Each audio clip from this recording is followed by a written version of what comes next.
ఆమెకు అని చెప్పి విజిలెన్స్ వాళ్ళు రిపోర్ట్ ఇచ్చారు. ఈయన కూర్చొని శుద్ధపూస లెక్క మాట్లాడుతాడు. అదేవిధంగా ఈ ఆర్ఎస్ ప్రసన్న కుమార్ ఎంతటి ఘనాపాటి అంటే అసలు ఎంత విచిత్రమైన వ్యక్తిత్వం చూడండి. వెంకటరమణ అనేటువంటి ప్రొఫెసర్ ఉన్నాడు ఒక ఆయన మీద అనేక ఆరోపణలు ఉన్నాయి. ఒక మహిళ తనను లైంగికంగా వేధిస్తాడు అని చెప్పి ఫిర్యాదు చేస్తే యూనివర్సిటీ యంత్రాంగం సస్పెండ్ చేసింది ఆయన్ని. అది తప్ప చట్ట ప్రకారం ఆమె నన్ను ఇట్లా వేధిస్తాడని ఆధారాలు పెట్టి ఫిర్యాదు చేస్తే అధికారులు సస్పెన్షన్ చేశారు. అతన్ని వెనకేసుకోవచ్చు. ఒక మహిళకు, ఒక గిరిజన మహిళకు, అది కూడా ఒక గిరిజన లంబాడీ బిడ్డకు మరి లైంగిక వేధింపులకు గురి చేస్తే వెంకటరమణ అనేటువంటి ప్రొఫెసర్ను యూనివర్సిటీ యంత్రాంగం ఉన్న నిబంధనల ప్రకారం సస్పెన్షన్ చేస్తే అది తప్పు, మా కులానికి అన్యాయం చేసిన కుల ప్రస్తావన తీసుకొస్తాడు. ఆడున్నది బీసీ వైస్ ఛాన్సలర్ ఉన్నాడు, రిజిస్ట్రార్ ఉన్నాడు. కులానికి ఏం సంబంధం? నువ్వు నేరం చేసినవా లేదా? నువ్వు ఒక మహిళను, నీ కింద పనిచేసేటువంటి కింద ఉన్నటువంటి మహిళను, లంబాడీ మహిళను వేధిస్తే నేను సస్పెన్షన్ చేశారు. దాన్ని వెనకేసుకొని రావటం, ప్రసన్న కుమార్ మరీ ప్రెస్ క్లబ్కి వచ్చి ఈ సోమాజీ కూడా ప్రెస్ క్లబ్కి వచ్చి ప్రెస్ మీట్ పెట్టడం ఇంతకన్నా సిగ్గుచేటు ఇంకోటి ఉంటుందా? అంతేకాకుండా ఆ మహిళ పరువుకు భంగం కలిగే విధంగా ఆమె పేరును వ్యక్తం చేసిండు. సోయన్నోడు, బుద్ధున్నోడు, డాక్టరేట్ చేసినోడు, అసోసియేట్ ప్రొఫెసర్ స్థాయి ఉన్నది కూడా అక్రమం వల్ల. అది కూడా చెప్తా మీకు. ఆ స్థాయికి ఎదిగినోడు విలేకరుల సమావేశంలో ఒక మహిళ నన్ను లైంగిక వేధించారని చెప్పి ఫిర్యాదు చేస్తే ఆ మహిళ పేరుని తీసుకొచ్చి విలేకరుల సమావేశంలో బహిరంగపరిచి ఆ అమ్మాయి పరువు ప్రతిష్టలకు కూడా భంగం కలిగించిండు. కాబట్టి ఆ మహిళ, ఆ స్త్రీ, మేమందరం కలిసి రేపు ఆర్ఎస్ ప్రసన్న కుమార్కి legal notice, civil defamation case కింద అతను లీగల్ నోటీసులు ఇస్తాం. తప్పకుండా బరాబర్గా ఆయన మూల్యం చెల్లించుకోవాల్సిందే. అదేవిధంగా ఈయన లీలలు ఏంటంటే, ఈ వెంకటరమణ ఇక్కడే కాదు, చాలా ఉన్నాయి లీలలేనే. ఈయన ఎక్కడ ఉద్యోగం చేసినా అనేక వివాదాలు, అమ్మాయిల్ని ఇబ్బంది పెట్టడం, వేధించడం, ఇవన్నీ ఉన్నాయి. ఉమ్మడి రాష్ట్రంలో జరిగిన సంఘటనలు ఇవన్నీ కూడా. ఇతను వెంకటరమణ ఈయన చర్యలు తట్టుకోలేక ఆయన భార్య చనిపోయింది, ఆత్మహత్య చేసుకున్నది. ఏనే కారణం అని చెప్పి ఆ రోజు పెద్ద ఎత్తున వార్తలు వచ్చినాయి, పెద్ద ఎత్తున దుమారం రేగింది. ఆ రోజు పెద్ద ఎత్తున పేపర్ కటింగ్స్ కూడా మేము తీసుకొస్తాం. ఆయన అట్లాంటి వ్యక్తి మళ్ళీ పునరావృతం చేస్తూ ఒక గిరిజన బిడ్డను లైంగికంగా వేధిస్తే అది న్యాయమా? ఈ ఆర్ఎస్ ప్రసన్న కుమార్కి బుద్ధి ఉందా? ఒక అమ్మాయి పేరును బయటపెట్టి తర్వాత ఆయన అంతా అక్కడ ఒక నీచుడైనటువంటి అసిస్టెంట్ ప్రొఫెసర్ని వెనకేసుకు రావటం వెనక ఏం మతలబు ఉందని చెప్పి సందర్భంగా నేను ప్రశ్నిస్తున్నా. ఇంకొకటి, ఈయన ఎంత శుద్ధపోసంటే ఎన్ని అక్రమాలు బీఆర్ఎస్ పార్టీలో ఉన్నప్పుడు వాళ్ళని ఆసరా చేసుకొని, ఇంకోటి ఏంటంటే వాస్తవం 100% వాళ్ళన్న ఐపీఎస్గా ఉన్నప్పుడు వాళ్ళన్న పలుకుబడిని ఉపయోగించుకొని అక్రమాలు చేసిండు. ఏ విధంగా చేసిండంటే, ఈయన నియామకం ఎట్లా జరిగింది? న్యూట్రిషన్ విభాగంలో ఈయన అసిస్టెంట్ ప్రొఫెసర్. న్యూట్రిషన్ విభాగంలో అసిస్టెంట్ ప్రొఫెసర్ అయితే అందులోనే ఈయన ప్రమోషన్, పదోన్నతి ఎందులో పొందాలా? ఆ న్యూట్రిషన్ విభాగంలోనే అసోసియేట్ ప్రొఫెసర్గా పదోన్నతి ఉంటుంది. ఈయన ఏం చేసిండు? ఆ విభాగం కాకుండా లైవ్ స్టాక్ మేనేజ్మెంట్ అని చెప్పి జీవాభివృద్ధి సంస్థ ఉంటుంది కదా, ఆ యానిమల్ హస్బెండరీలో, అందులో అసోసియేట్ ప్రొఫెసర్గా ఇంటర్వ్యూకి పోతే వాళ్ళు ఏం చేశారంటే, నువ్వు చెల్లవు, నీది అర్హత లేదు అని రాసి సాక్షాత్ మీకు ఆ పేపర్లు కూడా ఇస్తాం తర్వాత రాతపూర్వకంగా నీకు ప్రొఫెసర్గా నియమించిన, అసోసియేట్ ప్రొఫెసర్గా నియమించడం కుదరదు అని చెప్పి తేట తెల్లంగా స్పష్టం చేసింది. అప్పుడు శ్రీ వెంకటేశ్వర విశ్వవిద్యాలయం పరిధిలో ఉంది, వెటర్నరీ పివి నరసింహరావు యూనివర్సిటీ లేదు.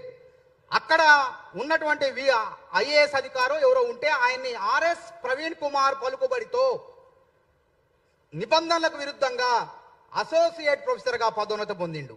తర్వాత ఈ గుట్టు మొత్తం నాకు తెలిసింది ఏంటంటే, ఈ సర్టిఫికెట్లు నకిలీ దందాల మొత్తం వెనక కూడా ఈయన హస్తం ఉందని చెప్పి మాకు సమాచారం అందింది.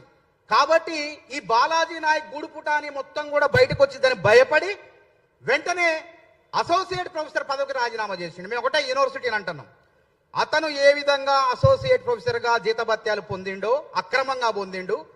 ఎక్స్పర్ట్ కమిటీలు కూడా అతన్ని అసోసియేట్ ప్రొఫెసర్ కాదని రాసి స్పష్టంగా చెప్పినప్పటికీ చేశారు. కాబట్టి నిబంధనలకు విరుద్ధంగా ఆయన పొందినటువంటి జీతభత్యాలన్నీ కూడా వెనక్కి తీసుకునే విధంగా, యూనివర్సిటీ యంత్రాంగం వెనక్కి తీసుకునే విధంగా చర్యలు చేపట్టాలని చెప్పి డిమాండ్ చేస్తున్నాం.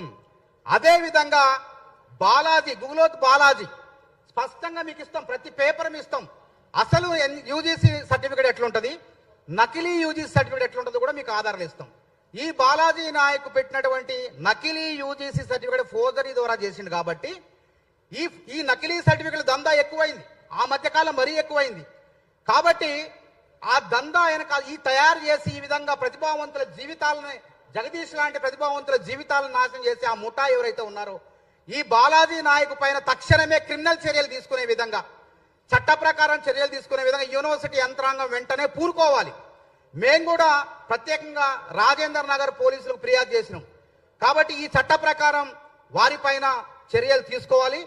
కాబట్టి మళ్ళీ ఒకసారి మీకు అందరి విలేజ్ పాత్రికేయుల సమక్షంలో చెప్తున్నాం, మా పైన తప్పుడు ప్రచారం చేసి అసత్యమైనటువంటి ఆరోపణలు చేసి నిందలేసినందుకు మాకు క్షమాపణ చెప్పకపోతే ఆర్ఎస్ ప్రసన్న కుమార్ తప్పకుండా వారం రోజుల్లో నీకు న్యాయపరంగా సివిల్ డెఫామేషన్ నోటీసులు అందబడతాయి, అప్పుడు తగిన మూల్యం చెల్లించుకోవాల్సి వస్తుందని చెప్పి హెచ్చరిస్తున్నాం. ఇప్పుడు బాధితుడు ఉద్యోగం తర్వాత ఇంకోటి ఏంటంటే ఆయన కాంగ్రెస్ పార్టీ అని చెప్తాడు. విచిత్రం ఏంటంటే ఆయనేమో టీడీపీ నుంచి, ప్రసన్న కుమార్ గతంలో టీడీపీ నుంచి పోటీ చేసిన అలంపూర్లో ఉద్యోగానికి రాజీనామా చేసి, అంటే వెసులుబాటు ఉంది ఎస్సీ ఎస్టీలో ఎవరైనా ఉద్యోగానికి రాజీనామా చేసి ప్రొఫెసర్లుగా ఉన్న వాళ్ళు పోటీ చేసి ఓడిపోతే మళ్ళీ తిరిగి ఉద్యోగంలోకి రావచ్చు.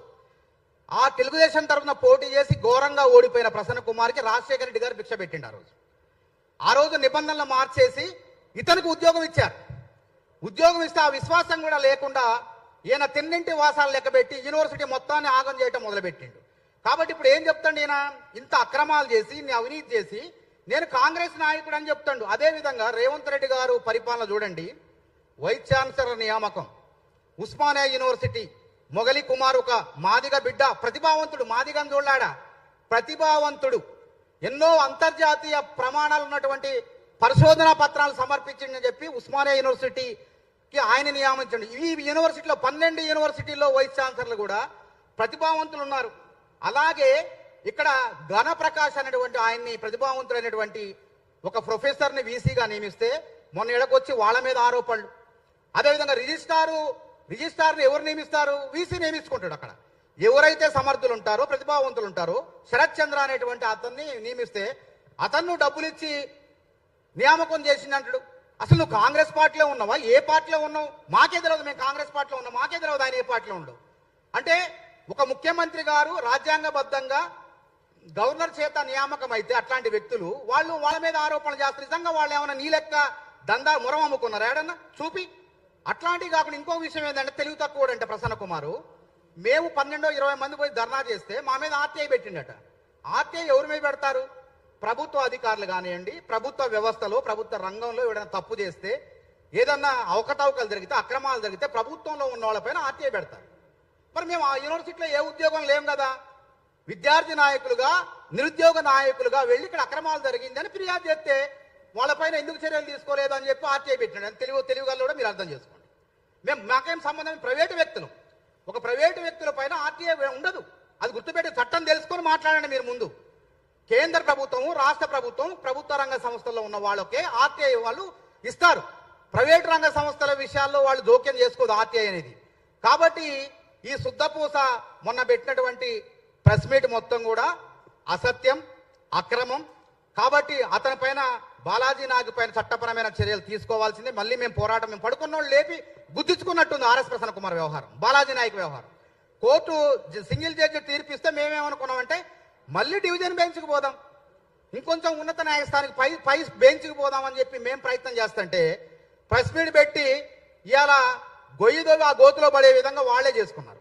కాబట్టి తప్పకుండా మా దగ్గర నెట్ సర్టిఫికేట్ నకిలీది ఉన్నది, యూనివర్సిటీ అధికారులే ఇచ్చారు, నీట్ యూజీసీ వాళ్ళు కూడా ఇది నకిలీ అని చెప్పారు. కాబట్టి ఫస్ట్ అతని పైన క్రిమినల్ కేసులు, బాలాజీ గుగులోజు పైన క్రిమినల్ కేసులు నమోదయ్యే విధంగా, ఆ ముఠా ఎవరో, ఈ సర్టిఫికేట్ తయారు చేసి ఇచ్చిన ముఠా ఎవరో వాళ్ళ గుట్టు కూడా రట్టయ్యే విధంగా మా పోరాటం ఉంటుందని తెలియజేస్తున్నాం. ఇప్పుడు జగదీష్ మాట్లాడతాడు, బాధితుడు.